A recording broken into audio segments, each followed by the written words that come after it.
Assalamualaikum warahmatullahi wabarakatuh. Kali ini kita akan bincangkan subtopik 3.5, kesan penyelidikan genetik pada kehidupan manusia. Kita tengok dulu sumbangan penyelidikan genetik. Kita ada untuk bidang perubatan, contohnya dari segi perkembangan manusia dan juga penghasilan hormon, hormon insulin. Kemudian untuk bidang pertanian, contohnya penghasilan baka baru untuk lembu, mana kita hasilkan lembu yang mempunyai daging yang lebih banyak. Kemudian juga untuk penghasilan sawit, daripada varian yang baru yang mempunyai buah yang menghasilkan lebih banyak minyak sawit. Kita tengok pula sumbangan pendidikan genetik dalam bidang perubatan. Jadi tujuan pendidikan genetik dalam bidang perubatan adalah untuk pertama, mengenal pasti pelbagai penyakit baka.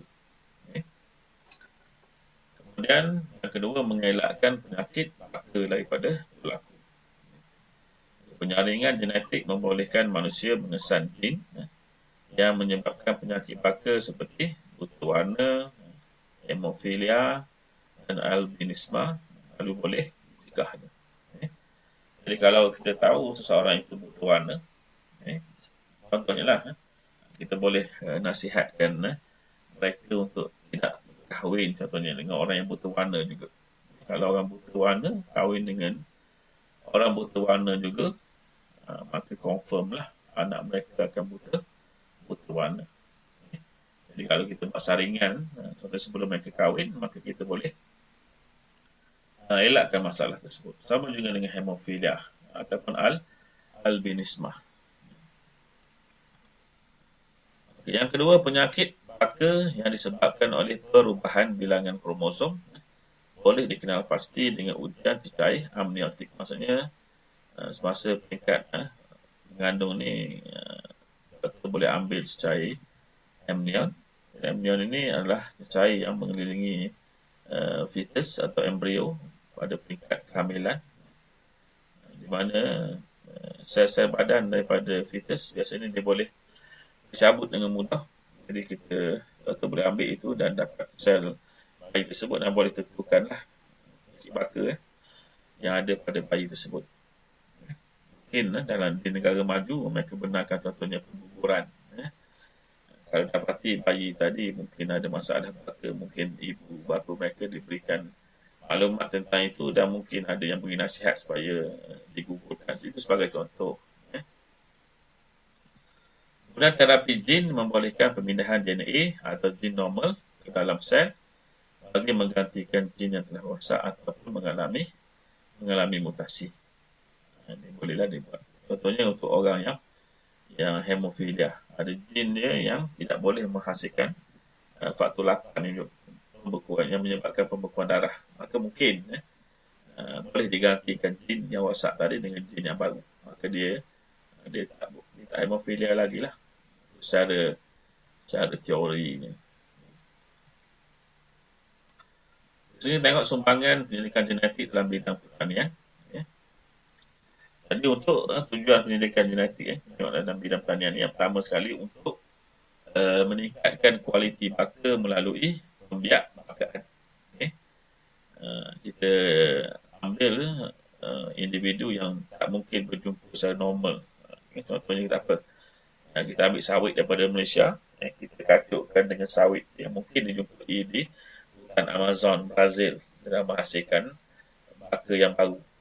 Jadi itu yang mungkin menghasilkan sawit yang mungkin lebih rendah daripada biasa, mudah untuk kita ambil buah dia. Buahnya lebih besar, buahnya menghasilkan lebih banyak minyak dan sebagainya. Okey, menghasilkan spesies baru yang berdaya tahan dengan serangan penyakit atau racun perosak dan juga herba. Kalau kita dapat menghasilkan tumbuhan baru yang tahan pada penyakit serangan serangga, maka kita tak perlu menggunakan racun serangga yang banyak. Kemudian menghasilkan tumbuhan haiwan yang mencapai kematangan dalam tempoh masa yang singkat dan mampu menaikkan hasil pertanian. Contohnya kita di Malaysia, kita bergantung pada beras sebagai makanan ruji kita. Mungkin kita dapat menghasilkan pokok padi yang dapat menghasilkan buah dalam masa singkat, 1 bulan contohnya. Contoh saya bagi contoh, 1 bulan dia dapat hasilkan buah bijirinnya yang lengkap. Kalau yang sebelum ini mungkin mengambil masa 4 bulan. Maksudnya dalam setahun kita boleh tanam pokok padi tadi sebanyak 12 kali. Macam teori 12 kali. Masa untuk dia matang cuma sebulan saja. Jadi itu konsep dia lah. Ataupun kita hasilkan haiwan yang boleh matang dalam masa yang singkat. Contohnya apa? Sekarang ni ayam yang biasa kamu makan tu. Biasa saya panggil ayam bandar lah. Ayam kampung, ayam bandar. Mengambil masa 3 bulan sahaja. Daripada anak ayam menjadi ayam dewasa, kemudian boleh disembelih dan dijual dekat KFC contohnya. 3 bulan je umur ayat dia. Tapi kalau ayam biasa, ayam kampung, mungkin ambil masa setahun ataupun 8 bulan untuk jadi cukup matang untuk disembelih. Jadi itu hasil daripada penyelidikan genetik. Kita tengok pula contoh sumbangan dalam bidang pertanian. Pertama untuk pembiakbakaan ini. Tumbuhan atau haiwan yang dikacukkan bagi menghasilkan varieti baru yang mempunyai sifat yang diingin. Secara konsepnya kita nak haiwan atau tumbuhan itu mempunyai sifat-sifat yang kita nak, yang manusia nak. Kita tengok di sini, kacukan antara jagung Mexico dengan jagung Taiwan. Secara normalnya, secara semula tak akan jumpa lah. Tapi kita ambil dia dan kita pertemukan dia, jagung Mexico dikahwinkan dengan jagung Taiwan, maka menghasilkan varieti baru dinamakan sebagai jagung mas madu. Ciri-ciri dia, buahnya lebih manis, tongkol dia lebih besar, lebih tahan penyakit dan juga tahan kepada kemarau. Jadi ini hasil daripada kacukan jagung yang tak mungkin bertemu secara semula di antara mereka. Dipertemukan oleh saintis. Kemudian untuk kelapa sawit, contoh di sini kita ada kacukan antara kelapa sawit Deura dengan kelapa sawit Piscifera. Ini dia punya induk dia. Dan ianya menghasilkan kelapa sawit yang baru dinamakan sebagai kelapa sawit Panela. Di mana buah dia lebih besar, minyaknya lebih banyak. Kemudian pokoknya rendah. Jadi varieti lebih banyak buah.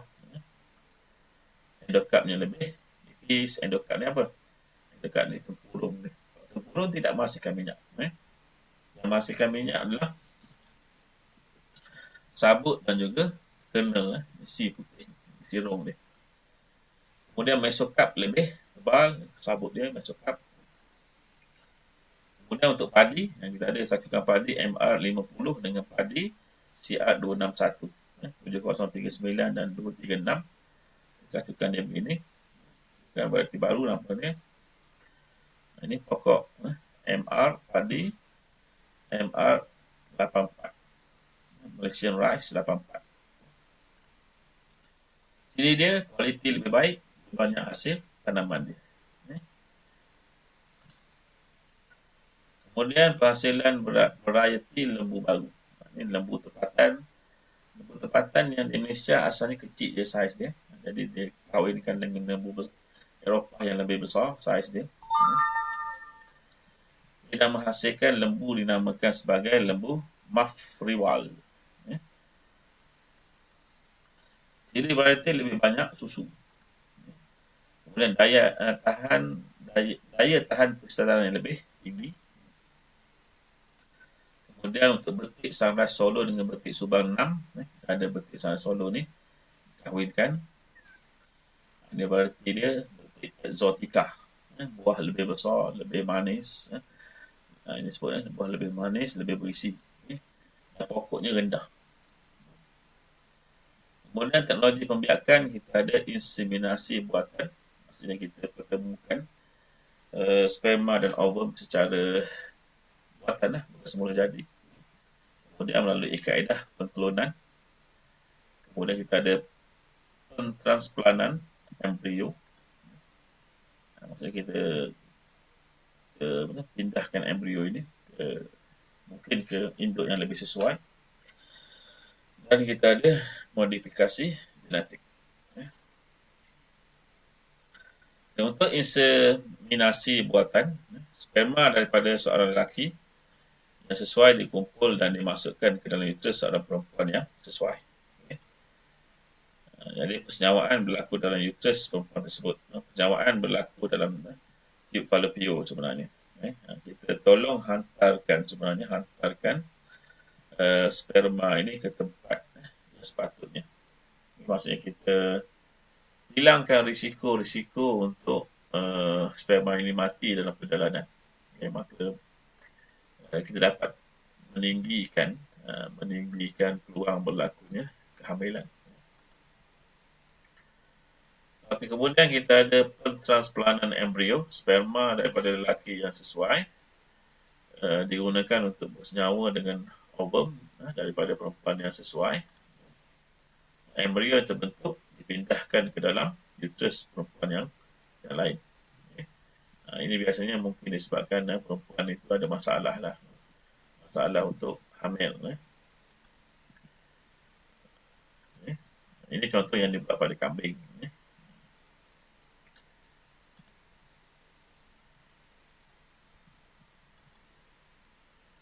Yang dimasukkan melalui rectum, masukkan pada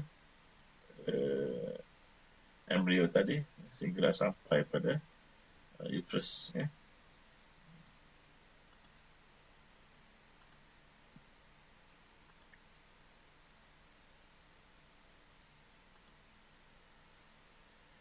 Okey. Ini untuk pengklonan, proses menghasilkan anak daripada induk secara aseks, di mana anak yang terhasil mempunyai maklumat genetik yang sama seperti induk. Contohnya lah, digunakan biri-biri bermuka hitam, dia ambil telur dia, kemudian dia hilangkan nukleus dia, dia pecahkan nukleus dia, rosakkan nukleus dia, kemudian sel disatukan dengan telur yang tidak bernukleus dengan menggunakan elektrik. Dia ambil sel soma, ni bukan sel gamet, sel soma ni dia ambil, digabungkan dan gunakan elektrik supaya ia bergabung. Jadi sel sperma tadi diambil daripada biri-biri bermuka putih. Kemudian telah bergabung dengan sel menghasilkan embrio. Dan embrio tadi dimasukkan ke dalam biri-biri bermuka hitam ini, dan biri-biri bermuka hitam dengan anak biri-biri bermuka putih klon dihasilkan di sini. Jadi anak yang terhasil mempunyai maklumat genetik yang sama seperti induk. Induk ni apa? Yang ini lah, sebab nukleus datang daripada biri-biri bermuka putih. Teknologi membiarkan modifikasi genetik, kejutaan genetik yang dilakukan ke atas tumbuhan atau haiwan dengan mengekstrak DNA dari satu organisma lalu disuntik DNA tersebut ke dalam organisma yang lain demi mendapat sifat yang diingini. Contohnya, jin yang mengawal sesuatu sifat diekstrak daripada rumput, lalu disuntik ke dalam kentang bagi menahan keadaan tertentu. Di kentang tadi menunjukkan sifat yang asalnya sifat itu daripada rumput. Kita tengok kebaikan dan keburukan penyelidikan genetik. Kebaikan dia, yang pertama, mengenal pasti dan merawat penyakit baka pada peringkat awal. Yang kedua, pembiakbakaan menghasilkan hasil tanaman dan ternakan yang lebih berkualiti.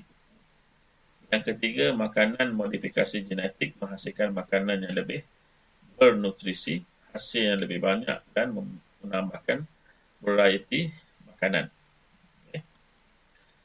Kemudian pengklonan digunakan untuk mengklon spesies terancam bagi mencegah keguguran. Pengklonan ini tak perlu berlaku secara seks, dia berlaku secara aseks. Keburukannya, makanan modifikasi genetik menyebabkan alergi dan kesan-kesan buruk yang lain. Itu kesan sampingan dia. Keburukan yang kedua, penyelidikan genetik menyebabkan kepupusan setengah spesies kerana telah diganti oleh variety yang baru. Kerana biasanya variety yang baru ni lebih kuat daripada spesies yang sebelumnya. Jadi dia boleh bermandiri lebih tinggi daripada spesies asal. Yang ketiga, kemungkinan sifat tertentu tumbuhan yang diubah genetik terpindah kepada rumput, lalu menghasilkan rumput yang tahan penyakit dan juga pestisida. Dia. Dan pengklonan atau kejuruteraan genetik menimbulkan masalah moral, masalah etika dan juga agama, seperti pengklonan manusia atau marxisme yang digunakan sebagai senjata. Setakat ini pengklonan manusia adalah diharamkan oleh komuniti antarabangsa lah.